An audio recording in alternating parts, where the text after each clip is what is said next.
नमस्कार, बहुत स्वागत है आपका। आप देख रहे हैं सबसे बड़ा अखाड़ा। मैं हूं आपके साथ शिल्पा तोमर। जनसंख्या नियंत्रण का मुद्दा कोई आज का नहीं है। पिछले 50 सालों से ये मुद्दा गाहे बगाहे उठता रहा है, साथ ही ढेरों सवाल भी। एक बार फिर से ये कानून सुर्खियों में। दरअसल जहां असम में 2 चाइल्ड पॉलिसी धीरे धीरे लागू होने के संकेत सीएम शर्मा की तरफ से दिए जा चुके हैं, वहीं उत्तर प्रदेश में भी 2 से ज्यादा बच्चों वालों की सुविधाओं में कटौती, सरकारी योजनाओं के लाभ से वंचित किया जा सकता है उन लोगों को। विधि आयोग ने फिलहाल उत्तर प्रदेश में जनसंख्या नियंत्रण के लिए कानून का मसौदा बनाना भी शुरू कर दिया। ऐसे में देश में बढ़ती जनसंख्या के मद्देनजर इसे नियंत्रित करने का कानून बनाने की मांग के साथ ये मांग समय समय पर उठती रही है। देश का एक बड़ा वर्ग सामाजिक, शैक्षणिक, आर्थिक पिछड़ेपन या धार्मिक वजहों से फैमिली प्लानिंग का सहारा नहीं ले पाता। इस वजह से अपना परिवार 1 या 2 बच्चों तक सीमित रखने वाला दूसरा वर्ग उन लोगों को देश के संसाधनों पर बोझ की तरह मानता है जो ज्यादा बच्चे पैदा करते हैं। इसी वजह से इस कानून पर मंथन चल रहा है, लेकिन इस पर विपक्ष का आरोप है कि जनसंख्या नियंत्रण के बहाने एक खास समुदाय को निशाना बनाया जा रहा है। दरअसल भारत की तेजी से बढ़ती आबादी लगातार तबाही के संकेत दे रही है। जनसंख्या नियंत्रण के लिए कानून जरूरी हो गया है क्योंकि संसाधन से ज्यादा मानव होते जा रहे हैं और ये समस्याएं बढ़ा रहे हैं, जिसके चलते बेरोजगारी, बीमारी, भुखमरी तेजी से अपने पैर पसार रही है।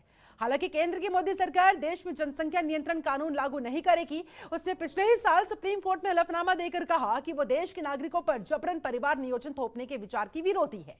ऐसे में बड़ा सवाल ये कि असम हो या यूपी, विस्फोटक जनसंख्या किसी भी राज्य के लिए चुनौती है, सीमित संसाधनों के लिए चुनौती है। तो कानून पर आरोप प्रत्यारोप क्यों, समाधान क्यों नहीं?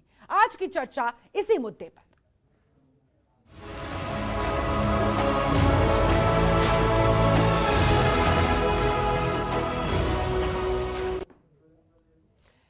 और जैसे ही इस कानून को लेकर सुर्खियां एक बार फिर से अपने चरम पर है, तो वहीं दूसरी तरफ बहुत सारे सवाल भी खड़े होते हुए, मसलन जनसंख्या पर चोट, क्या टारगेट पर है वोट?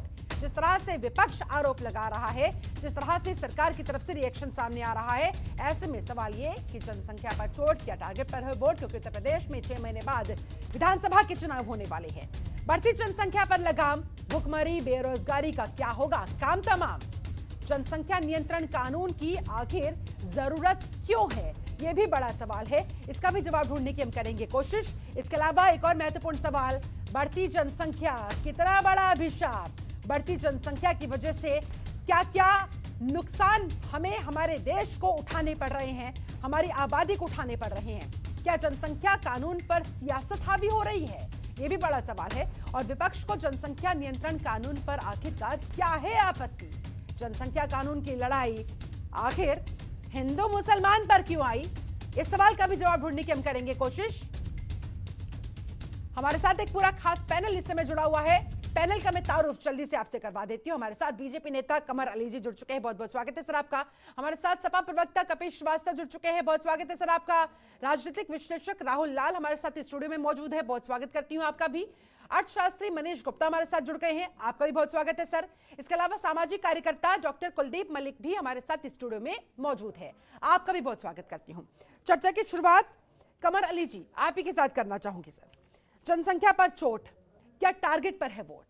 और जनसंख्या नियंत्रण कानून कोई नया तो है नहीं, लेकिन अब उत्तर प्रदेश में चुनाव से 6 महीने पहले इस कानून की जरूरत क्यों आन पड़ी? कमर अली जी। ये उसका काम करने पर कुछ चुनाव को देखते हुए, आगामी रणनीति को देखते हुए और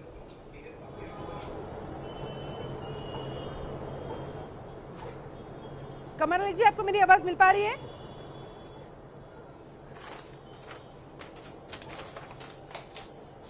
लगता है टेक्निकल एरर की वजह से संपर्क हो नहीं पा रहा है, उन तक आवाज पहुंच नहीं पा रही है।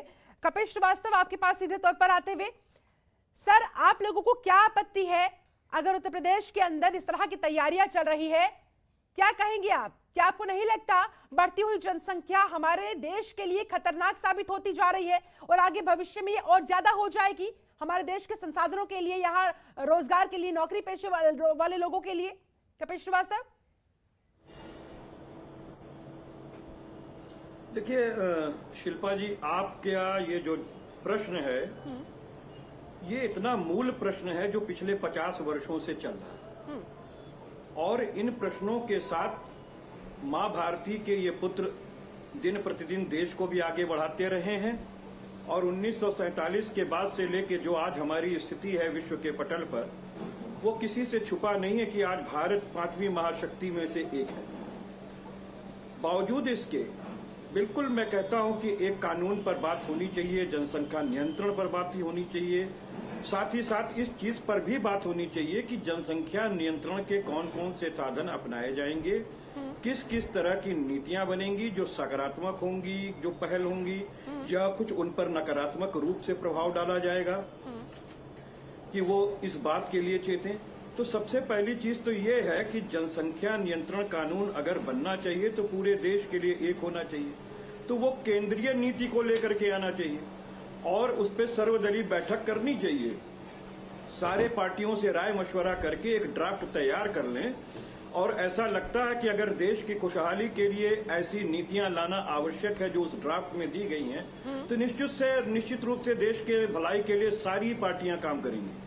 लेकिन एक बड़ी चीज ये है कि देखिए हमारे देश के बहुत बड़े अर्थशास्त्री अमर्त्य सेन जी हैं और अमर्त्य सेन जी को साबित नहीं करना पड़ेगा कि वो हमारे देश के ही नहीं विश्व के सर्वश्रेष्ठ अर्थशास्त्री हैं और उनका रिसर्च वर्क भी इस पर रहा है जनसंख्या पर।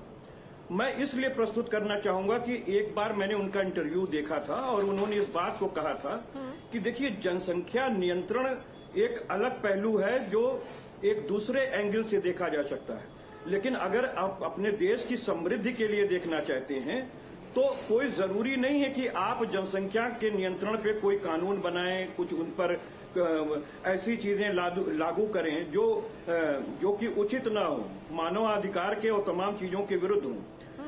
तो उन्होंने ये कहा था कि देखिए इसमें होता क्या है कि हम अपने जो संसाधन हैं उनका अगर सही उपयोग नहीं कर पाते हैं तो भी जनसंख्या अगर कम हो बावजूद उसके देश समृद्धि नहीं करता है। उसके उन्होंने उदाहरण पश्चिम एशिया के भी उसके विश्व के दक्षिणी भाग का भी और यूरोप संघ के भी उन्होंने तमाम चीजें दी थी। उन्होंने साथ में कहा कि देखिए नेपाल हमसे छोटा है, भूटान हमसे छोटा है, बांग्लादेश है, श्रीलंका है, तमाम चीजें उन्होंने गिनाई। लेकिन उन्होंने कहा देखिए इसी में जो छोटे मुल्क हैं जिन्होंने अच्छे संसाधन जुटाए या ग्लोबलाइजेशन पे अच्छा जोर दिया और ध्यान दिया, उन्होंने अपने आप को विकसित कर लिया। उसमें इस्लामिक स्टेट्स भी शामिल हैं। मैं ये आपको कह रहा हूं जो कि उन्होंने कहा। तो बहुत सीधी सी बात है, जनसंख्या नियंत्रण के लिए अगर कानून कोई केंद्र की सरकार लाना चाहती है तो निश्चित तौर पे देश के सारे दल मेरे ख्याल से उसका स्वागत करेंगे, लेकिन उस पर तभी करेंगे जब सर्वदलीय बैठक हो, ड्राफ्ट में कन्फर्मेशन ली जाए। लेकिन योगी सरकार सेंटर की तरफ से लाया जाना चाहिए, केंद्रीय नीति के हिसाब से बनाया जाना चाहिए, तब आप लोग इसे स्वीकार करेंगे। सेंटर की तरफ से लाना चाहिए और सर्वदलीय बैठक के बाद जो मसौदा तय हो उस पर लाना चाहिए। हम ये कह रहे हैं कि क्या योगी सरकार जनसंख्या नियंत्रण सिर्फ उत्तर प्रदेश में करके देश को खुशहाल कर सकती है? या अलग अलग स्टेट्स क्यों कानून बनाएगी? जब इस पर हमारी केंद्र सरकार भी बना सकती है तो इसमें राज्य सरकारें क्यों बनाएंगी?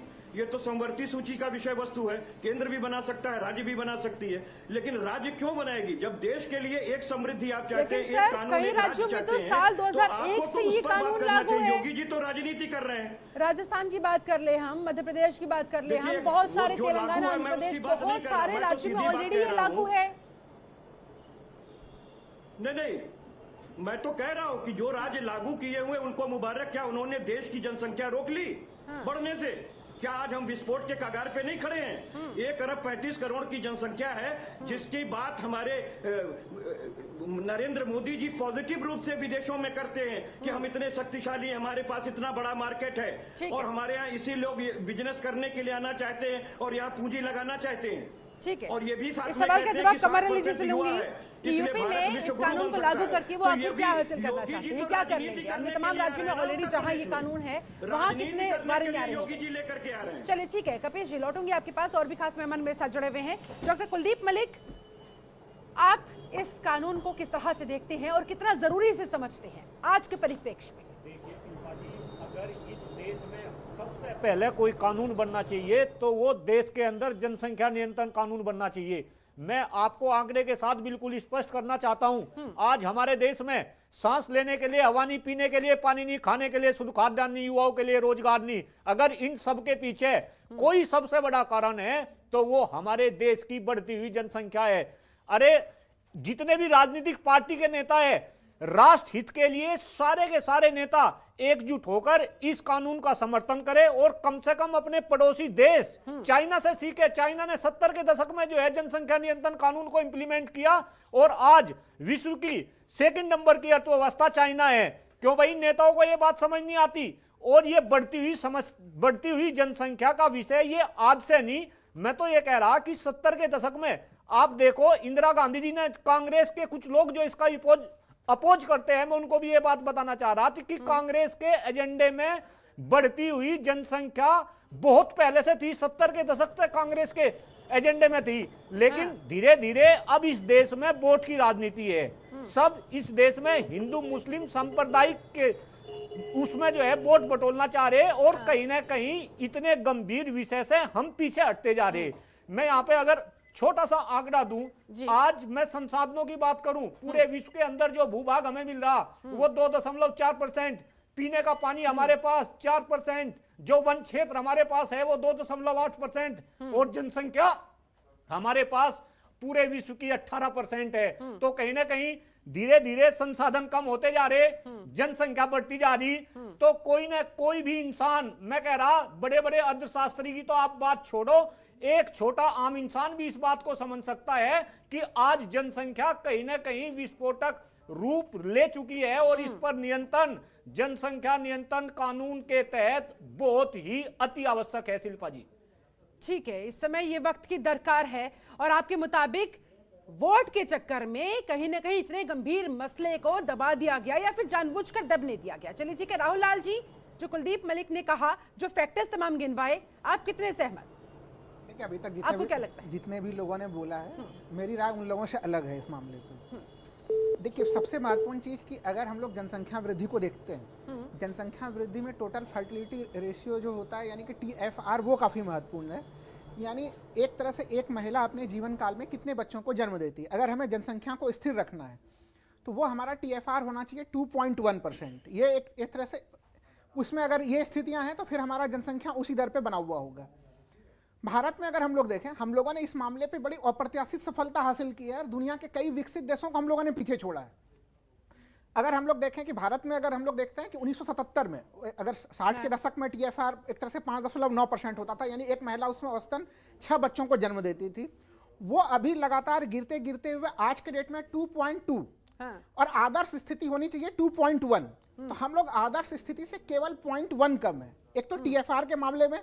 और जो भारत ने यह सफलता हासिल की है, यह सफलता हम लोगों ने हासिल की 28 वर्ष में।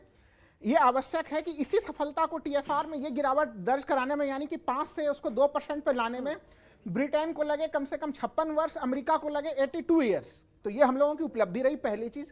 दूसरी चीज़ कि अगर हम लोग जनसंख्या वृद्धि के पूरे आंकड़ों को देखते हैं तो जनसंख्या वृद्धि दर हम लोगों का लगातार कम हो रहा है। हम लोग उसमें ऐसा नहीं कि हम लोग कहीं आगे बढ़ रहे हैं, उसमें लगातार कम हो रहे हैं।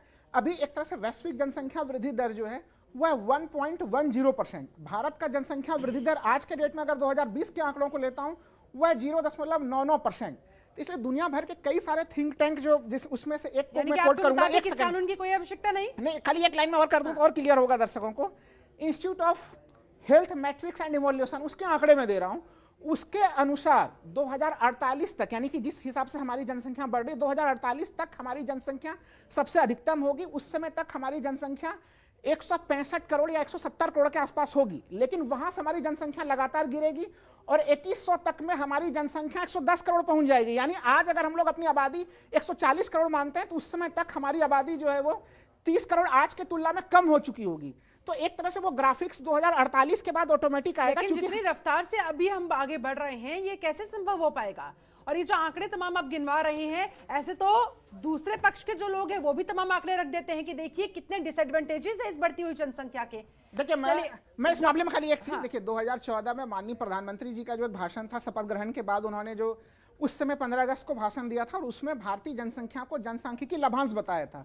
अभी यहाँ पे देखिए एक वक्ता ने चीन से तुलना की, लेकिन चीन को अपने जनसंख्या नियंत्रण में संशोधन करना पड़ा, 1 से पहले 2 पे आना पड़ा, 2 से उसको 3 पे आना पड़ा। अगर हम लोग देखते हैं तो वो वहां पे अलग सी विसंगतियां आई हैं चीन में। वो अगर ठीक है, हम लोग डॉक्टर अपने कुलदीप, जनसंख्या जल्दी नीति से को आपका जबरन quick लेंगे तो फिर reaction। अलग से यहाँ पे इस भी सवाल नीतियां आ पर उसके जाएंगी। बाद मैं अंशु अवस्थी के जी। पास जाऊंगी, वो भी हमारे साथ जुड़ गए। जी, मैं अभी राहुल जी की बात का जवाब दे रहा और उन्होंने अपने क्वेश्चन का आंसर खुद ही दे दिया कि भाई चीन ने अगर ऐसा किया तो उसके बाद में अगर मॉडिफिकेशन हुआ तो वहां पे कुछ ना कुछ दूसरे टाइप की समस्या है। और मैं राहुल जी को यह बात भी क्लियर कर दूं, बहुत ही ध्यान से इस बात को सुनेंगे। अगर मैं अपने देश की बात करूं, हमारे देश में परिस्थिति अलग तरीके से है जनसंख्या को बढ़ने को लेकर। इस देश में जो इंसान ज्यादा बच्चे पैदा करके उनका लालन पोषण अच्छे से कर सके, वो तो इस देश में एक एक दो दो बच्चे पैदा कर रहा, और जो इंसान उनका अच्छे से लालन पोषण नहीं कर सकता वो 10-10 बच्चे पैदा कर रहा। तो कहीं ना कहीं जो आंकड़ा आप दे रहे फर्टिलिटी रेट का 2.1, मैं आपकी बात से पूर्ण रूप से सहमत हूं। लेकिन अगर इस देश में जनसंख्या नियंत्रण कानून नहीं बनेगा तो हमें यह समझना चाहिएगा कि कहीं ना कहीं जनसंख्या विस्फोट इस देश में बहुत जल्द होने वाला। अरे मैं फिर कह रहा, सांस लेने के लिए हवा नहीं, पीने के लिए पानी नहीं, खाने के लिए जो है शुद्ध खाद्यान्न नहीं, बच्चों के लिए रोजगार नहीं, कैसे आप इस जनसंख्या को कंट्रोल करोगे? सड़कों पे चलने के लिए जगह नहीं, कैसे आप कंट्रोल करोगे? आप दिल्ली की ट्रैफिक व्यवस्था को देखो। जब आदरणीय अटल बिहारी वाजपेयी जी ने मेट्रो शुरू करी तो यह बोला गया था कि भाई दिल्ली में ट्रैफिक की प्रॉब्लम बिल्कुल सोल्व। लेकिन आज क्या सिचुएशन है, आप कैसी बात कर रहे हैं? तो कहीं ना कहीं हमें यह सब सोचना पड़ेगा और एकजुट होकर बढ़ती हुई जनसंख्या पर लगाम लगाना पड़ेगा। लौटूंगी आपके पास। अंशु अवस्थी हमारे साथ कांग्रेस प्रवक्ता जुड़े हुए हैं। राहुल जी आपके पास भी आऊंगे, लेकिन उससे पहले अंशु जी बहुत बहुत स्वागत है। अंशु अवस्थी आपका इस खास चर्चा में। कांग्रेस का स्टैंड क्या है फिलहाल आज के परिप्रेक्ष्य में इस कानून को लेकर? हालांकि हम ये भी जानते हैं कि कांग्रेस ने ही सबसे पहले जनसंख्या पर नियंत्रण की आवश्यकता महसूस की थी, लेकिन आज की जो स्थिति है, सर आप भी देख रहे हैं हमारा देश कहां पहुंच चुका है, जनसंख्या विस्फोटक रूप धारण कर चुकी है, क्या कहेंगे?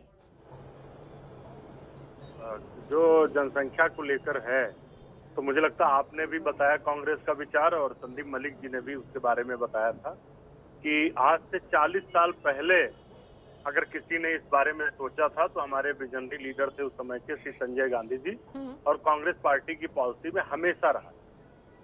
लेकिन बार बार ये बात आती है, उसको लेकर हमने कानून भी बनाया जो 5 सूत्री कार्यक्रम था, उसमें एक जनसंख्या नियंत्रण भी था। प्लांटेशन के अलावा, दहेज प्रथा रोकने के अलावा एक जनसंख्या नियंत्रण भी था। उसका खामियाजा भी कहीं ना कहीं हमको भुगतना पड़ा। लेकिन हमारी अभी भी पार्टी की पॉलिसी में है, हमारी मैनिफेस्टो में भी था लास्ट टाइम। सवाल ये है कि अभी यहीं पर डबल बात हो रही है। अगर ये राष्ट्रीय समस्या है, ये समझ रहे, आपका जो मसौदा है अभी वो ड्राफ्ट बाहर नहीं आ पाया और सरकार ने एक फुलझड़ी छोड़ दी और उस पे हम लोग शुरू हो गए। मैं आपके चैनल का तारीफ करता हूं क्योंकि कल से और आज तक मैंने 10 डिबेट किए हैं इसी सब्जेक्ट पे, लेकिन ये पहला ऐसा चैनल है जिसने मौलाना और हिंदू धर्मगुरु को नहीं बिठाया है। जानकार बिठाए हैं, अर्थशास्त्री बिठाए और सामाजिक विश्लेषक बिठाए। नहीं तो सभी चैनलों पर एक धर्मगुरु को बिठाया जा रहा है और एक मौलाना स्कॉलर को बिठाया जा रहा है। तो इससे ये पता चलता है कि ये सरकार का एजेंडा है और सरकार चाहती है कि जनसंख्या नियंत्रण पर बात होने से ज्यादा इसको हिंदू और मुस्लिम बनाया जाए। लेकिन खैर, सवाल ये है, ये समस्या राष्ट्रीय है और आपने कहा कि जनसंख्या नियंत्रण को लेकर कानून बनाएंगे, उससे नौकरियों में इनमें सब में उन पर रोक लगाएंगे। तो क्या केंद्र सरकार की जो नौकरियां होंगी उन पर उनका अधिकार होगा कि नहीं? क्योंकि वो केंद्र सरकार का प्राधिकार क्षेत्र में है। अगर केंद्र सरकार कानून नहीं बना रही है तो कहीं न कहीं जो जनसंख्या आपके नियम को वायलेट करेंगे, नहीं मानेंगे, तो वो केंद्र सरकार के उसमें लाभान्वित होंगे। तो एक ड्राफ्ट आना चाहिए। और दूसरा, अगर बीजेपी सीरियस है, कांग्रेस पार्टी सीरियस है, तो हमने उसको पूरे देश में लागू किया था और हमारे नेशनल पार्टी का ये एजेंडा है कि जनसंख्या को लेकर इस पैनल में बैठा कोई भी व्यक्ति ये नहीं चाहेगा कि देश की जनसंख्या एक अननेचुरल बढ़े। बिल्कुल। लेकिन राष्ट्रीय स्तर पे इसको लेकर भारतीय जनता पार्टी क्यों नहीं चिंतन करती है?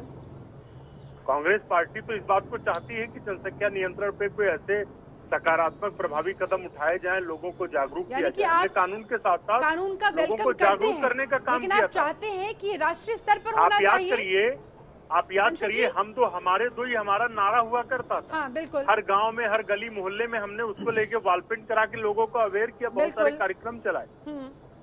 तो भाजपा इसको लेकर हम बार बार कह रहे हैं, हमको विषय से समस्या नहीं है, हाँ, भारतीय जनता पार्टी की नीयत से समस्या है। ठीक है। क्योंकि कल से मैं डिबेट देख रहा हूँ, हर डिबेट में कमर अली जी से पार्टिसिपेट हम इसका कर जवाब रहे हैं, लेंगे पॉलिटिकल पार्टी कि कर नियत रही में खोट है क्या? लेकिन हर डिबेट में मौलाना स्कॉलर बैठ रहे हैं, ठीक है हर अंशु जी, डिबेट में अंशु हिंदू जी, धर्म गुरु इससे को पहले दिखाया मैं जा कमर रहा है। अली जी से जवाब लूं, जरा सी बात आप जरा क्लियर कर दीजिए यहाँ पे कि आपको इस दूसरा, कानून से आपत्ति एक नहीं मैं है, 10 सेकंड और लूंगा, मैं आपको 10 कानून सेकंड से और लेता आपत्ति हूं। नहीं है, बस ये राष्ट्रीय स्तर पर इससे लाया जाना पहले- चाहिए।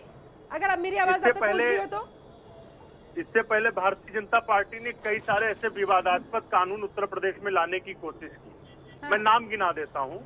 यूपीएसएसएफ का गठन किया गया था, आपको याद होगा, उसको लेके काफी हिंदू मुस्लिम बनाया गया। आज वो कहाँ है यूपीएसएसएफ?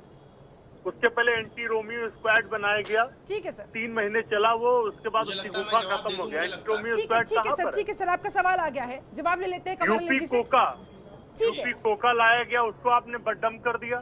तो ठीक है। सिर्फ भाजपा उत्तर प्रदेश की 4.5 साल में हर मोर्चे पर विफल हो गई है। उत्तर प्रदेश में योगी के सामने राष्ट्रीय नेतृत्व इनका ठीक है सर, हथियार ये डाल आपका चुका आरोप है। है, जवाब तो क्या देंगे कमर आदित्यनाथ अली जी, जी, उनसे ले लेते हैं सर। ठीक है सर, जी, अब ठीक है अंशु जी, सुन मुद्दों लेते से हैं, ध्यान आपका सवाल आ भटकाने गया के है लिए ये सर। सब कर रहे कमर अली जी हैं। जवाब ये बात दीजिए। बच्चे को पता है। हाँ, ये मुनासिब नहीं, इस तरह से सुनने का भी दम बोलिए, रखा है। बोलिए, हाँ, कांग्रेस में बोलिए, यही सर, वो खराबी सुन आदत है कि खुद भाई बोलते सुनने सुनना का नहीं दम तो चाहिए। आपको रखना पड़ेगा। नहीं अंशु जी सुन आपने लेते हैं सर। 4.5 साल में उत्तर अंशु प्रदेश जी, को बर्बाद अंशु जी, कर आपको दिया। पूरा मौका मिला आज बोलने का, लोग आपने 100 सवाल भी रुपए में पूछा है पेट्रोल पर खरीद सरकार रहे से। हैं। अब 70 जरा साल में जवाब आपने तो ले आप लीजिए। बात नहीं कर रहे हैं। किया है, अगर आप आपकी देखेंगे राज्य सरकार उस पर टैक्स क्यों नहीं घटा रही है? ठीक है उत्तर सर, जवाब ले प्रदेश के लेते हैं। निकम्मे और जब झूठ नकारे बोलिए तो कम मुख्यमंत्री से की कम वजह से सच आज सुनने की उत्तर आदत प्रदेश भी के डालिए लोग भाई। भुगत जी रहे हैं सवाल बीजेपी खड़े किए सरकार हैं को। तो सर एक बार जवाब भी ले लेते अगर हैं आप झूठ ताकि बोलिए, लोगों सच तक सुनने भी ये की बात क्षमता रखा पहुंचे। करिए। ठीक है कमल अली जी जी, आपकी नियत पर सवाल खड़े हो रहे हैं और राष्ट्रीय स्तर पर अगर आप इसे समस्या का रूप दे रहे हैं तो फिर समाधान राज्य के स्तर पर क्यों खोज रहे हैं? सेंटर की तरफ से क्यों नहीं आ रही? यही बात राहुल लाल जी की तरफ से भी कही गई। जी जी, ये जैसे इन्होंने अभी चालू किया, हम दो हमारे दो, मैं वही चालू करता हूँ। कांग्रेस की तो नीति रही है, एक परिवार रहा उनका, हम दो हमारे दो, हमेशा उस तरीके से भाई राज आप किया बताओ और इसमें नीतियों लागू समर की। जी, अरे ड्राफ्ट सुनिए तो कहाँ भाई, है? अंशु जी ड्राफ्ट थोड़ा कहाँ है? धैर्य रखा करिए।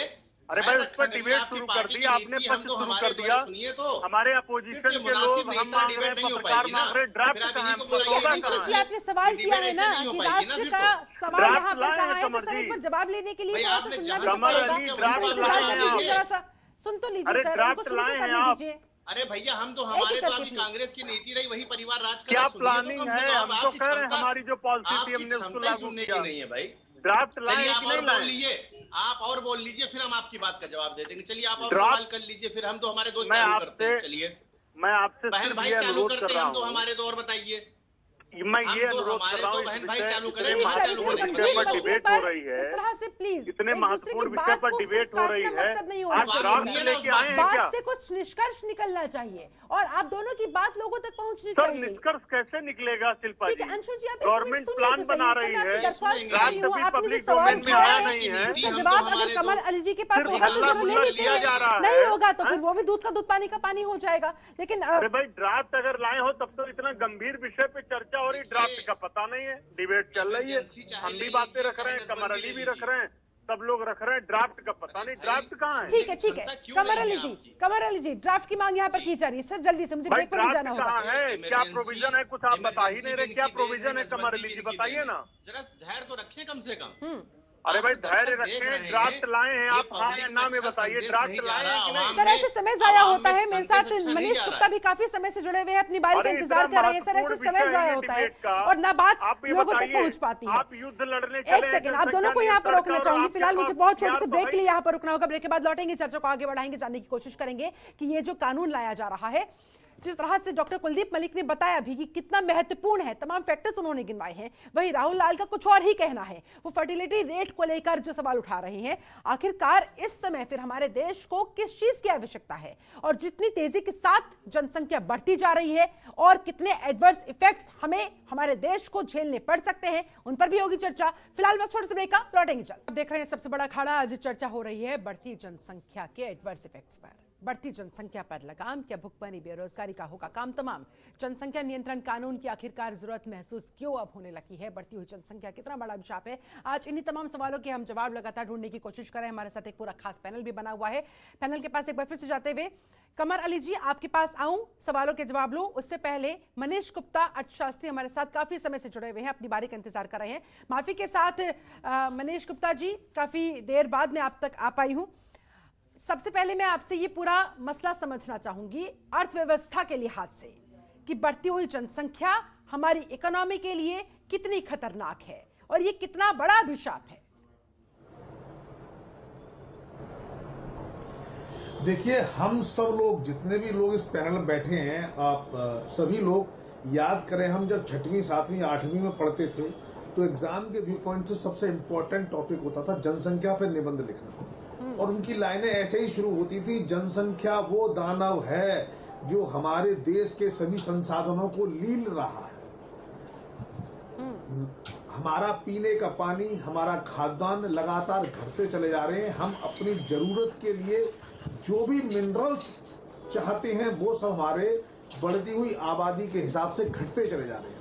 आप याद करिए, आज से 40 साल पहले का टाइम, जब हमारे देश की आबादी 65 से 70 करोड़ थी, और तब ये कहा जाता था कि अगले 50 साल में हम दुगने हो जाएंगे। अरे साहब, दुगने हम हो गए हैं।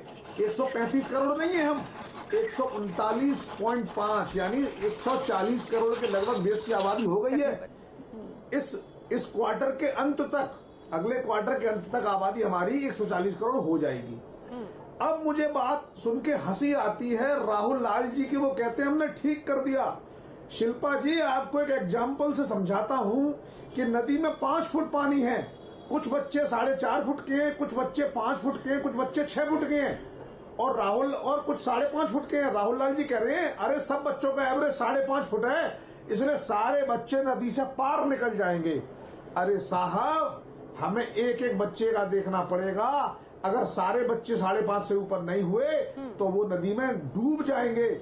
आप मुझे आंकड़ा दे रहे हैं पूरे विश्व का, ठीक है, और कह रहे हैं कि मैं अपने आप को कंपेयर कनाडा से कर लूं, मैं अपना कंपेरिजन ऑस्ट्रेलिया से कर लूं, जहां हजारों किलोमीटर लंबे जंगल हैं। अरे जब 65 करोड़ देश की आबादी थी, तब भी हमारा देश जनसंख्या में नंबर 2 पे था, और जनसंख्या के घनत्व में यानी प्रति वर्ग किलोमीटर में हमारे देश में तब भी जनसंख्या का घनत्व सबसे ज्यादा था, और भी ज्यादा है।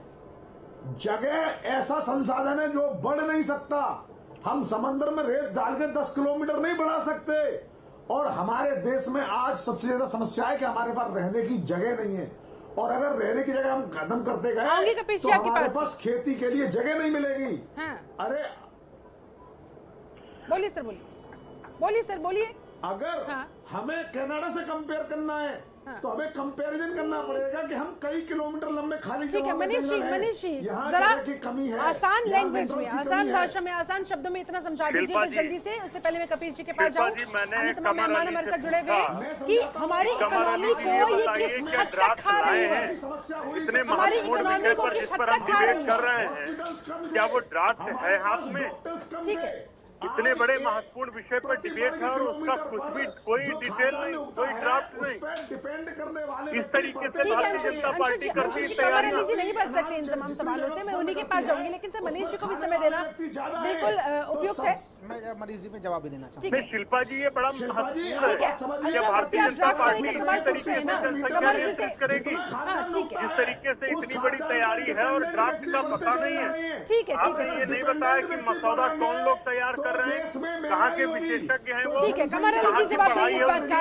कमर अली जी, ड्राफ्टिंग कौन कर रहा है, कौन विशेषज्ञ है, किस स्तर पर पहुंचा है मामला, ये तमाम सवाल आपसे पूछे जा रहे हैं, जवाब दीजिए कमर अली जी। क्या किया, हिंदू मुसलमान बांट के राज किया है, और कोई कानून बनता देश हित में, प्रदेश हित में कमर बनता अली है। जी, इस बात को देखिए ड्राफ्ट समझना नहीं चाहिए। है हमारे जहाँ हाथ तक में, जनसंख्या कानून और की हम बात है, डिबेट इस बात में को देखिए पढ़ाई समझना कर रहे हैं, चाहिए। तैयारी कर रहे हैं। ड्राफ्टिंग को लेकर सवाल हो रहा है। एक सेकंड भारतीय जनता पार्टी का मीटिंग गवर्नेंस का मिलेगी, स्टाइल चाहे यही है 12 करिए, कि आपके पास कोई डिटेल नहीं, कोई डाटा नहीं, कोई ड्राफ्ट नहीं, और चैनल पर आकर आप शुरू कर दिए कि हम जनसंख्या नियंत्रित करेंगे।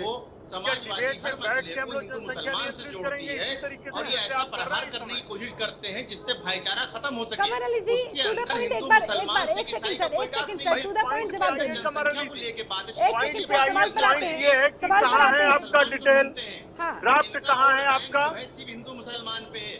क्या कमर अली चैनल जी, पर हिंदू बैठ के हम मुसलमान छोड़ दीजिए जनसंख्या सर, नियंत्रण छोड़ करेंगे? दीजिए सर। इस कानून को लेकर पहले तो आपके बात पास करते कोई हैं। जानकारी कानून नहीं को है, लेकर आप ड्राफ्टिंग को इतने लेकर बड़े जो सवाल उठ जनसंख्या रहे हैं। नियंत्रण कमर के अली युद्ध को जी, लड़ने जा रहे हो और हथियार पहले का सवाल आपके सुनिए, पता उसके नहीं। बाद जवाब दीजिएगा प्लीज। भागेंगे अपनी जिम्मेदारियों से।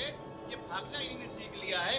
ये कभी मजबूत बात तो नहीं है। इतने आप बड़े तो सवाल से युद्ध को मत लड़ने भागिए जा ना। रहे हैं और आप तो हथियारों सवाल का से मत पता भागिए नहीं, सर, गोलमोल मत कोई कीजिए इसको। प्रशिक्षण नहीं, कमर अली जी, कोई जानकारी नहीं। बीजेपी के प्रवक्ता चैनलों पर आके उलूल जुलूल बात कर रहे हैं। हम जनसंख्या नियंत्रण पे गंभीर हैं और ये हिंदू मुसलमान कर रहे हैं। इसीलिए मैं कह रहा हूँ कि इनकी नीयत में खोट है। मैं इसीलिए बार बार कह रहा हूँ कि ये कानून नहीं मंजूर है तो आप सहमत सिर्फ हैं कि हिंदू नहीं है? मुसलमान करने की आप तैयारी सहमत हैं कि है। नहीं? आप अपनी राय दीजिए ना। हम पूरी अरे तरीके आप से ये सहमत हैं, बताइए लेकिन कि ड्राफ्ट आप का कानून से सहमत हैं कि आप प्लीज सर, भाग रहे प्लीज प्लीज आप प्लीज। पूरी तरीके से सहमत है, लेकिन ड्राफ्ट कहाँ है? कमर अली जी, ड्राफ्ट सुनिए का तो पता सुनिए नहीं। सुनिए, विपक्षियों को छोड़ दीजिए, विपक्षियों को छोड़ दीजिए, लेकिन जो यहाँ पर मूल सवाल खड़ा हो रहा है सर, उस मूल सवाल का तो जवाब दे दीजिए। क्या तैयारी है? ड्राफ्टिंग को लेकर, इतने तैयारियों को गंभीर लेकर आपसे विषय सवाल पर पूछा डिबेट जा हो रहा है रही तो है बता और दीजिए आपके ना, ड्राफ्ट का तैयारी पता कहाँ नहीं तक है। पहुंची है आपकी। इसी तरीके से आप अंशु अवस्थी सरकार को जवाब चलाते मत हैं, कमर दीजिए, अली आप जी। जनता को तो जवाब दे सकते हैं। सच्चाई सुनना नहीं चाहते हैं ये। चलिए ठीक है, अंशु जी सुन लेते हैं, शांति से सुन लेते हैं सर एक बार। इनकी अरे नीति सुन जो तो ले, हमारे दो लेकिन परिवार सुने क्या, चलता है ना जब ये कांग्रेस का, कुछ लेकर ही नहीं आए, इनके पास में कोई कागज है, न कोई कानून है, न तो कोई सफाई में क्या बोलेंगे, कम से कम वो भी सुन लेते हैं। इमरजेंसी के बारे में ये बात सिर्फ हिंदू करेंगे, मुसलमान आप करने बात आए करेंगे डिबेट ना, में, मैं आपको भागेंगे। एडवांस में बता दे रहा हूँ। हम जबरदस्ती कोई काम नहीं करते हैं। हम आवाम में, क्योंकि आवाम ने चुन के भेजा है, इसलिए आवाम के हित की बात करते हैं। सजा का आप कोई आवाम प्रावधान में नहीं चुन उसके के अंदर। आए हैं, लेकिन आप आवाम को ठीक है, बता ही कपिल नहीं रहे श्रीवास्तव। कि क्या तैयारी जनसंख्या कपिल नियंत्रण श्रीवास्तव। को लेके। इमरजेंसी में जो रखा आपके था, पास सजा का ड्राफ्ट का प्रावधान पता नहीं, रखा आपके पास था। कोई अगर हम आज प्लानिंग की नहीं है। तारीख में कोई कानून ले अरे कपिल जो श्रीवास्तव। आप उत्तर प्रदेश में कमर अली जी तो जवाब दे नहीं पा रहे हैं। महिलाओं पर अत्याचार नहीं नियंत्रित न ड्राफ्टिंग के बारे में बता पा रहे हैं, न तैयारी को बता पा रहे हैं, और किस तरह से कानून आगे इम्प्लीमेंट करते हुए धरातल पर उतारा जाएगा, क्या उसका इम्पैक्ट रहेगा, किसी सवाल का जवाब उनके पास नहीं है। एक सेकंड सर प्लीज, हिंदू मुसलमान के अंदर मैं नहीं जाऊंगी प्लीज, यहाँ पर इस चीज के लिए स्पेस नहीं होगा। कपिल जी जल्दी से, कपिल जी। जी देखिए शिल्पा जी, बहुत सीधी। देखिए शिल्पा जी, मैं शिल्पा जी, मैं इस बात से सहमत हूं अंशुल जी की, हाँ। कि देखिए जब ड्राफ्ट या मसौदा सामने होता है तो स्पेसिफिक बहस होती है। अभी हम लोग क्या है ना कि हवा में तीर छोड़ रहे हैं, ड्राफ्ट का पता ही नहीं है। हमारी सरकार जो लेके आना चाहती है उसने एक मशवरा ऐसे उड़ा दिया है हवा में, ताकि उनकी नाकामयाबी पे कोई बात ना करने पावे और डिबेट दूसरी तरफ चेंज हो जाए। अरे 50 साल से इस पर डिबेट चल रही है, जरा बताइए 50 साल से इस पर बात चल रही है। अरे भाई हिंदू मुसलमान में मत जाइए, हम हवा की तीर में चल रहे हैं, हम हवा में तीर मारेंगे। अरे भाई हम तो कह दिए कि हम निशानेबाज हैं। ना गलत बात। अरे हम तो कह रहे हैं कि आप हम, लोगों को तर्क नहीं देता आता है, बात समझिए। अरे भाई सुन तो तर्क ले। नहीं होता आपके पास। नहीं, आपके पास परिवार। अरे तर्क आपके पास नहीं है। जितने लोग बैठे हैं पूछ लीजिए एक किसी एक करके से, प्लीज, आप एक तर्क नहीं दे रहे हैं। एक एक करके आप प्लीज, परिवार वन बाय बात वन, तो आप and निर्वंशियों both की बात of you, कर रहे हैं। please। अरे निर्वंशी बनाओगे क्या सर पूरे थोड़ा देश पढ़े को? लिखे व्यक्ति है पूरे प्लीज, देश अच्छे को से एक एक निर्वंशी करके बनाओगे प्लीज। क्या? क्योंकि ये सबको गलत योगी तरीका और है मोदी इनका। बना दोगे? इनके पास कोई भी आप चीज सबको नहीं योगी है। और मोदी मुझे बनाना है बहुत क्या? देर में मौका मिला है बोलने का। मेरी तो बात कमर अली जी, आपको बोलने का मौका पूरा मिला है, बताओ। लेकिन आपसे जो सवाल पूछा जा रहा है सर, टू द पॉइंट जवाब दे दीजिए ना। सबकी बोलती अपने आप बंद हो जाएगी अगर आपके पास जवाब है तो। पूछा जा रहा है ड्राफ्ट कहाँ है, इतना गंभीर अगर ये मसला है, या सिर्फ शिकूका छोड़ दिया गया है चुनाव की वजह से? बनेगा, जब कानून बनेगा प्रदेश हित में आएगा तो विपक्ष अभी से उड़ाने लगा, हिंदू मुसलमान करने लगा। इनकी नीति, बिना मतलब इनकी का मंशा क्या है? नहीं तो डिबेट किस बात इनका का? मंशा क्या है पहले पूछिए जरा सा आप। आप इनकी चैनल मंशा पर आए क्या है? हैं, हिंदू चैनल मुसलमान पर ढूंढ रहे हैं। जनसंख्या नियंत्रित उसमें क्या हिंदू करेंगे। मुसलमान है? इनका मंशा है कि सभी योगी और मोदी हो जाएं। इनकी रोजी रोटी जो चल रही है वो हिंदू इनकी मुसलमान में मंशा चल रही ये है कि सभी योगी और मोदी हो जाएं। हिंदुस्तान में जो है सर यही तो विडंबना की बात है हमारे देश के राजनीतिक दलों के साथ। राहुल लाल, देखिए इतने गंभीर मसले पर सिर्फ आरोप प्रत्यारोप, नहीं, देखिए इसमें आरोप प्रत्यारोप नहीं होना चाहिए। जैसे कि यहाँ पे मैं कहूंगा कि शिल्पा जी बहुत सीधी सी बात ये कह रहे हैं कि कमर भाई कोई डिबेट नहीं होने दे रहे हैं और ना कोई बात करने दे रहे हैं। हवा में तीर छोड़वा रहे हैं, चाहे राहुल जी छोड़े और चाहे अंशुल भाई छोड़े, चाहे कपिल जी जरा सुन लीजिए। चलिए ठीक है। जी छोड़े, हाँ, और सेकंड एक सेकंड अब मैं जरा सब चीजें रख दूंगा। छोड़ रहे हैं। विपक्ष जो सवाल खड़ा कर रहा है दरअसल सरकार के पास जवाब नहीं है। शिल्पा जी अब मैं थोड़ा सा कुछ मुद्दे पे चूंकि सरकार के पास मैं जवाब आपको दे तो रहा अब सुन लीजिए, आपने जवाब तो दिया नहीं, आप जरा दूसरे को सुन तो लीजिए। कमरा लीजिए, आपको भरपूर समय मिला, उस समय का आपने कोई प्रयोग नहीं किया। ठीक है, सुन लेते हैं। आप मैं 2-3 चीजें कह रहा हूँ। जैसे अभी आपने लगातार सवाल पूछा कि आप बढ़ती सुन लीजिए, जनसंख्या विरोधियों की भी बात सुनी जाती है। अच्छा ठीक है, कपिल जी जल्दी से समाप्त कीजिए, उसके बाद राहुल लाल जी एक एक करके सर प्लीज। विरोधियों की बात सुनी जाती है। जल्दी से सर, जल्दी से समाप्त कीजिए, उसके बाद राहुल लाल जी। मैं शिल्पा जी मैं बहुत जल्दी से अपनी बात रख दे रहा हूँ। राहुल भाई मैं थोड़ी सी बात रख दूं। राहुल भाई मैं थोड़ी सी बात रख दूं। देखिए बहुत सीधी सी बात है, बहुत सीधी सी बात है कि कमर भाई हवा में तीर छोड़वा रहे हैं, हम लोग हवा में भी तीर चलाएंगे। सभी चला ही रहे हैं, आखिर ड्राफ्ट तो है नहीं, लेकिन हम लोग झुआ कर रहे हैं। अब मेरी बात सुनिए। मनीष भाई ने बहुत खुल करके सुनिए।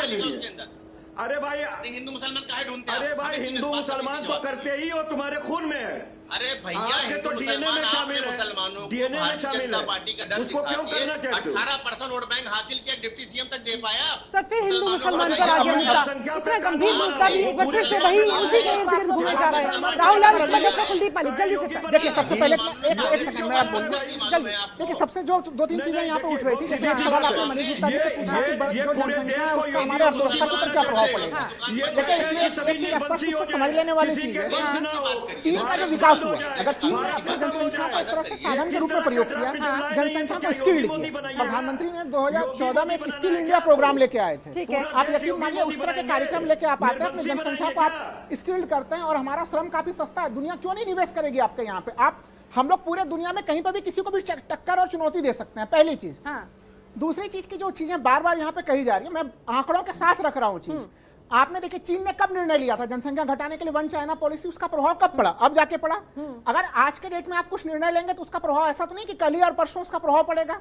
जनसंख्या जैसे चीजों में उसका प्रभाव एक समय के बाद पड़ेगा। वो समय के बाद तो मैं कह रहा हूं कि 2048 में खुद ही मैक्सिमम पहुंच के उसके नीचे जनसंख्या आएगी। और यहाँ पे जो चीजें जो बार बार जो चीजें रखी जा रही हैं, चूंकि मैं एक तरह से आंकड़ों को रखूंगा, लेकिन इस समय जो चैलेंज हमारे सामने खड़ा हुआ है, इससे कैसे निपटा जाए? चैलेंज देखिए, आप अगर आप अपना मैनेजमेंट और गुड गवर्नेंस देंगे वो चैलेंज नहीं है। देखिए समस्या क्या आएगी, हम लोग की जनसंख्या, हमारे पुराने सरकारों ने, चाहे जो भी सरकार रही है पिछले समय में, चाहे वो वाजपेयी की सरकार रही हो, नरसिम्हा राव की सरकार रही हो, पुराने सरकारों के प्रयास से हमारा जनसंख्या कैसे घट जाएगी, आपसे सवाल किया जा रहा है। जनसंख्या घटने के पूरे आंकड़े दिख रहे हैं कि 2.1% चाहिए और हम लोग 2.2% पे बिल्कुल मुहाने पे खड़े हैं। 2.1 चाहिए, आदर्श स्थिति के बिल्कुल पास खड़े हैं, पहली चीज। दूसरी चीज जो मैं बार बार रख रहा हूँ कि हमारा ग्रोथ रेट का जो पूरा एकदम हिस्टोरिकल डाटा देख रहे हैं, अगर हम लोग 1985 से लेकर आज तक के पूरे आंकड़े देखिए वो लगातार गिर रहे हैं। चीन ने जो नीति अपनाई, अगर ऐसे में आप कोई भी नीति अपनाते हैं तो उसका क्या प्रभाव पड़ेगा? देखिए चीन ने, मनीष जी मैंने आपके बीच में आपको बोल के डिस्टर्ब नहीं किया है, मैंने आपको बहुत ध्यान से सुना था। मनीष जी ठीक है, एक सेकंड प्लीज। मनीष जी मैंने बहुत ध्यान से सुना था, आप भी सुन लीजिए। असहमति आप रख लीजिएगा, हमसे कोई दिक्कत नहीं है, सादर स्वागत आपके असहमतियों का। आज देखिए क्या स्थिति है, चीन में जो वर्कफोर्स बचा है, वर्कफोर्स वहां पे बच रहा है केवल 37%, बाकी आबादी उसके ऊपर आश्रित आबादी हो गई है। भारत का वर्कफोर्स 52%, 48% हमारी आश्रित आबादी है। अगर आप इसमें कोई भी छेड़छाड़ करेंगे तो आप चीन के रास्ते पे पहुंच जाएंगे। इसलिए इसमें जो चीजें चल रही हैं वो बहुत बेस्ट है और अपने जो पुराने हमारे मेजर्स लिए गए हैं, और जहां पे आपको लग रहा है कि कुछ जगहों पे, जैसे मनीष जी ने कहा कि कुछ लोग 5 फुट के हैं, कुछ 5.5 फुट के हैं, तो वहां पे आपको स्पेसिफिक रूप से शिक्षा, लेकिन आप ये बताइए ना, आज की तारीख में अगर ये विस्फोटक जनसंख्या का बम फूटा तो न जाने कितने लोगों को ये निकल जाएगा। कपिल जी जल्दी से आपका रिएक्शन, कपिल जी जल्दी से आपका रिएक्शन, उसके बाद डॉक्टर कुलदीप मालिक। कपिल जी जल्दी से।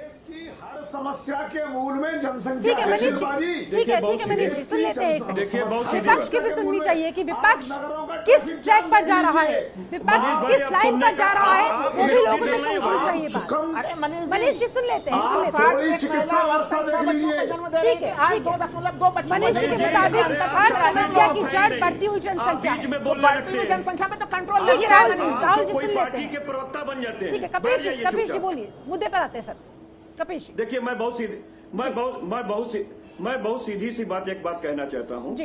कि देखिए, अगर वाकई में जनसंख्या नियंत्रण पे कोई नीति बननी चाहिए, हाँ। तो हम ये चाहते हैं कि अमर्त्य सेन जी नोबेल पुरस्कार विजेता हैं और उनके अध्यक्षता में एक कमेटी का गठन कर दिया जाए कि वो जनसंख्या नियंत्रण पे क्या नीति हो सकती है, उनकी तरीके के और लोग सदस्य में शामिल कर दिए जाएं, चाहे मनीष भाई भी शामिल हो जाएं, कुलदीप जी सामाजिक कार्यकर्ता के रूप में शामिल हो जाएं, और ये एक लोग ड्राफ्ट तैयार करें, क्योंकि अभी तो ड्राफ्ट सामने नहीं है कि उस पर कोई बात की जाए। लेकिन एक बात मैं मनीष जी का कहना चाहूंगा, बहुत जिम्मेदारी से वो सुनेंगे भी। मैं जानता हूं उन्होंने बहुत सही बात कही कि जब हम लोग कक्षा 6-7 में थे तो इस तरह का निबंध आता था और हम लोग की पहली लाइन यही रटी हुई रहती थी कि दानव है और हमें निगल जाएगी। लेकिन ये चीज कहीं ना कहीं मिथ्या साबित हुई, इस वजह से कि जब हम 60 करोड़ के हमारा देश आजाद हुआ था तो हम अमेरिका से लाल वाला गेहूं खाते थे और हमारे यहाँ भूखमरी कहीं ज्यादा थी, लेकिन बावजूद उसके देश का क्षेत्रफल वही था, लेकिन हमने उत्पादन में इतना आमूल परिवर्तन किया कि आज पूरे विश्व को हम लोग सप्लाई कर रहे हैं चावल और गेहूं। अब आप देख लीजिए कि कहां क्या स्थिति पड़ गई। मैं दूसरी चीज कहता हूं, क्योंकि ये इकोनॉमिक्स है, ये जानते हैं कि प्रति व्यक्ति आय कैसे निकलती है, प्रति व्यक्ति आय कैसे निकलती है। सुन तो लीजिए, एक ही करके वन बाय वन सर। वो बीच में बोल रहा है, आपकी संख्या गलत करने से पूरा आंकड़े नजर आ रहे हैं कि 2048 में 163 करोड़ पहुंचेगी, उसके बाद से गिरेगी। आपने कोई मेजर्स लिएंगे तो उसका 30 साल के बाद ही प्रभाव पड़ेगा उसका। आप में से किसी की बात ऐसे नहीं पहुंचेगी लोगों तक। चलिए ठीक है, कुलदीप मलिक, क्या ये तमाम बातें संभव नजर आ रही है जो बात राहुल लाल भी कह रहे हैं? देखिए, इतना गंभीर मुद्दा है और यहाँ पर राजनीतिक आरोप प्रत्यारोप का मामला इतना गंभीर मुद्दे के ऊपर ये डिबेट हो रही और यहाँ पर कांग्रेस के प्रवक्ता, सपा के प्रवक्ता, मनीष जी, बीजेपी के प्रवक्ता, पर्सनल डिबेट नहीं है सर। इतने गंभीर प्रवक्ता यहाँ पे बैठे, कृपा करके आप ये सोच लें कि पूरा हिंदुस्तान आपकी बहस को देख रहा। एग्जैक्टली। देश की संपदा किनके हाथों में है, ये आपको प्रश्न करना पड़ेगा, उसका उत्तर देना पड़ेगा। मलिक साहब, मेरी बातों का जवाब इनसे लीजिए आप। मैं ये पूछ रहा हूँ कपीश जी, आप काफी हद तक अपने विचार को रख चुके। आप नियंत्रण से ज्यादा बड़ी जो अमीर और गहराई को, अमीर और गरीब की खाई को पाटना पड़ेगा। ठीक है, और इसके लिए सरकार के पास क्या रोड मैप है इस कानून के जरिए? कमर अली जी से पूछेंगे, लेकिन इससे पहले डॉक्टर कुलदीप मलिक एक बार अपनी बात पूरी कर ले। उसी में जोड़ दी जाएगी। ठीक है, डॉक्टर कुलदीप मलिक। कपीश जी, मैं आपकी बात को आगे बढ़ा रहा। अगर आप गरीब और अमीर की खाई को पाड़ना चाहते हैं तो उसका केवल और केवल एक ही सॉल्यूशन है, वो है कि इस देश में जल्द से जल्द और सख्त से सख्त जनसंख्या नियंत्रण कानून बना जाए। और मैं आपको स्पष्ट तो कर दीजिए। श्रीमान जी, राहुल जी कृपा करके बात सुनिएगा। बिल्कुल, गरीबों को देना पड़ेगा। कपीश जी, ये बहुत गंभीर मुद्दा है। आप लोग तो ऐसे में आपस में ही उलझकर सरकार को खुद ब खुद बचा रहे हैं। सरकार की जवाबदेही बनती है, जवाब देने की। एक सेकंड कपिश श्रीवास्तव, आप भी बोलते रहेंगे सर, तो जवाब कब लेंगे? कमर अली जी। देखिए, मैं जितने भी डिबेट में प्रवक्ता है अलग अलग पार्टी के, उनको ये बता दूं कि डॉक्टर कुलदीप मलिक एक ऐसा इंसान आपके सामने बैठा जो पिछले कम से कम 7-8 वर्षों से जनसंख्या नियंत्रण कानून के लिए संघर्ष कर रहा। और इस डिबेट से ये तो बात स्पष्ट हो रही कि जितने भी पॉलिटिकल पार्टी के प्रवक्ता है, भले ही उसमें सपा के आदरणीय कपीश जी हो, अंशु अवस्थी जी हो या फिर भाजपा के प्रवक्ता हो, आज सभी के सभी लोग इस बात की जरूरत मान ले कि यहाँ देश में जनसंख्या नियंत्रण। लेकिन सर, इस बढ़ती हुई जनसंख्या की वजह से जो देश हमारा भुखमरी की कगार पर खड़ा हुआ है, बेरोजगारी की कगार पर खड़ा हुआ है, उसे भी तो देखना होगा ना। बेरोजगारी का कारण हमारा जनसंख्या नहीं है। आप तो इधर देखिए, एक बड़ी आबादी जो जनसंख्या में थी वो आज बेरोजगार हो रही है, यानी जो पहले से लगे हुए थे। अभी देखो, कुलदीप जी ने बड़ा गंभीर पॉइंट उठाया है, इसलिए उसी मुद्दे पे आप कह रहे हैं कि जब जनसंख्या को कंट्रोल किया जाएगा तो कैसे अमीरी गरीबी की खाई पड़ जाएगी। अरे देश के कुछ परसेंट आबादी के पास अधिकांश पूरी जो है कि संसाधन उनके पास सीमित है। बिल्कुल मनीष सही। जनसंख्या से क्या संबंध है? जनसंख्या से मनुष्य कैसे रिश्ता निकालिएगा? वो वही समझा रहे हैं। मनीष जी जल्दी से, उसके बाद मुझे फाइनल कमेंट भी लेना होगा सर, समय की कमी है। तो उनके संसाधनों पर बर्डन कम होगा। अरे आप ये बता दीजिए कि प्रति व्यक्ति यहाँ कैसे निकाली जाती है? चलिए ठीक है सर, मेरे पास समय बस इतना ही था, मेरे पास समय बस इतना ही था। अंशु अवस्थी, अगर मेरी आवाज आप तक पहुंच पा रही हो, सर आपका फाइनल कमेंट, आप क्या चाहते हैं? विपक्ष के तौर पर आप इस कानून के साथ खड़े हैं, इस कानून के खिलाफ खड़े हैं, क्या स्टैंड है सर? फाइनल कमेंट आपका जल्दी से, एक लाइन में। देखिए, मैंने ओपनिंग डिबेट में ही कहा कि कांग्रेस पार्टी खुद चाहती है कि जनसंख्या नियंत्रण होना चाहिए। ठीक है, जनसंख्या नियंत्रण को लेकर सकारात्मक कदम उठाए जाने ठीक चाहिए है। और इसको लेकर कांग्रेस पार्टी पक्ष में है कि लेकिन नियत पर बार बार सवाल है। ड्राफ्ट नहीं है मैं सामने, ठीक है। हम लोग हवा में गांठे बांध रहे हैं कि ऐसा होगा वैसा होगा। हाँ। आप एक जब प्लानिंग यानी कर रहे कि हैं, क्या सरकार इसी की तरीके तरफ से से सिर्फ सरकार शगुफा चला रहे छोड़ दिया गया है, असल में कोई काम हो नहीं रहा है, इस पर आप लोगों को आपत्ति है। जल्दी कपिल श्रीवास्तव, आपका फाइनल कमेंट जल्दी से। देखिए शिल्पा जी, बहुत सीधी सी बात है कि ये केंद्रीय कानून होना चाहिए, उससे पहले ये ड्राफ्ट ले आए और इसको सबके सामने रखें, सर्वदलीय समितियों का गठन करें, सब लोग अपनी राय मशवरा उसमें नियंत्रण के लिए देंगे। लेकिन ये इस समय कोविड से जो उत्तर प्रदेश की हालत हुई है, उससे पहले जो विनाशकारी लीला खेली गई है योगी आदित्यनाथ जी की, उनके करतूतों को छुपाने के लिए ये काम किया जा रहा है। Doctor Kuldeep Malik, final comment आप। देखिए किस तरह की जनसंख्या कानून आगे बिल्कुल, बढ़ता मैं है? तो आज इतना खुश हूं, यहाँ पे सपा के प्रवक्ता भी इस बात को जो है स्वीकार कर रहे हैं कि देश में जनसंख्या को कंट्रोल करने के लिए कानून बनना चाहिए। कांग्रेस के प्रवक्ता भी इस बात को एक्सेप्ट कर रहे हैं कि भाई कानून बनना चाहिए, और भाजपा वालों को तो कानून बनाना, तो शायद मेरे से अच्छा खुशनसीब इस देश में कौन हो सके जो इतने टाइम से जनसंख्या नियंत्रण कानून के लिए अपनी टीम के साथ हम संघर्ष कर रहे हैं। मैं सभी प्रवक्ताओं का हृदय की गहराई से नमन करता हूं, वंदन करता हूं, और देश के अंदर जितने भी देश के नागरिक हैं, मैं सभी से ये निवेदन करता हूं आपके टीवी चैनल के माध्यम से कि जनसंख्या नियंत्रण कानून के पक्ष में सभी लोग खड़े हो, और जो लोग विरोध करने वाले हम उनको भी विनम्रता के साथ समझाएं कि आज देश में जनसंख्या नियंत्रण कानून आवश्यक क्यों है। ठीक है, Manish Gupta, final comment sir आपका।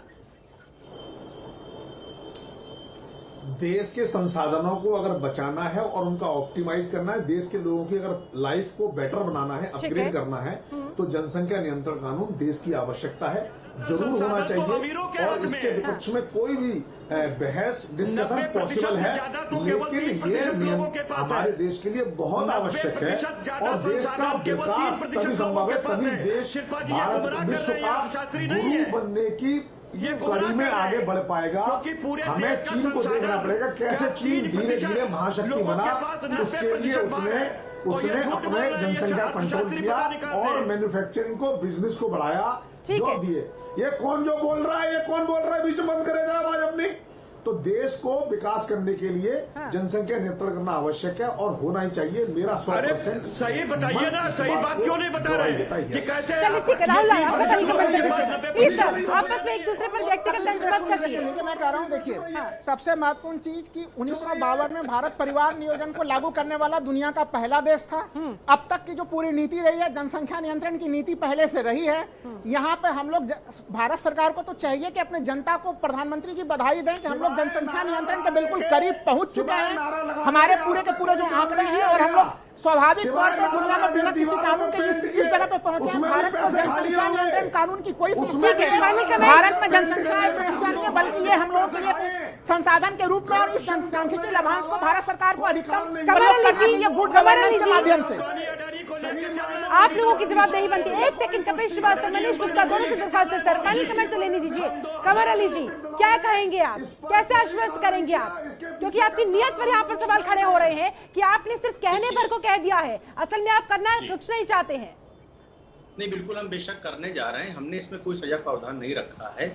हमने ये कहा है कि अगर आपको स्कीमों में अगर आपको फायदा लेना है, योजनाओं में फायदा लेना है, तो आपके 2 बच्चे अगर नहीं लेना है तो 2 करें, 4 करें, 6 करें, ये आप पे डिपेंड करता है। देखिए, गुमराह करने वाला काम छोड़ दें, मुझे लगता है वक्त की जरूरत है, लोगों को जनसंख्या पे काम करना होगा और देश हित में आगे आना होगा। आज कोई भी बात कांग्रेस कोई को भी जहाँ आप तक लोग काफी स्वीकार आपने करें, देश उसका के बहुत बहुत 20 साल बात पड़ेगा, 30 खराब साल करी बाद है, जनसंख्या और उसके बाद देश हित में कोई भी बात नहीं करी। चलिए ठीक है सर, मेरे पास समय घटा ही था। आप सभी मेहमानों का बहुत बहुत शुक्रिया मेरे साथ इस खास चर्चा में जुड़ने के लिए, अपना समय निकालने के लिए बहुत बहुत शुक्रिया आप सभी का। तो बिन सोचे समझे अगर इस कदर जनसंख्या को बढ़ाते जाओगे तो एक दिन बिना भोजन बिना पानी मर जाओगे। कम से कम अब तो बच्चों को ईश्वर का उपहार समझना बंद करो, जनसंख्या पर नियंत्रण रखो और अपने देश को जनसंख्या के एडवर्स इफेक्ट से होने वाले दुष्प्रभावों से बचा कर रखो। यही इस समय वक्त की दरकार है। इसी के साथ मेरे साथ इस खास चर्चा में जुड़ने के लिए आप सभी का बहुत बहुत शुक्रिया। बने रहे जनतंत्र टीवी के साथ। नमस्कार।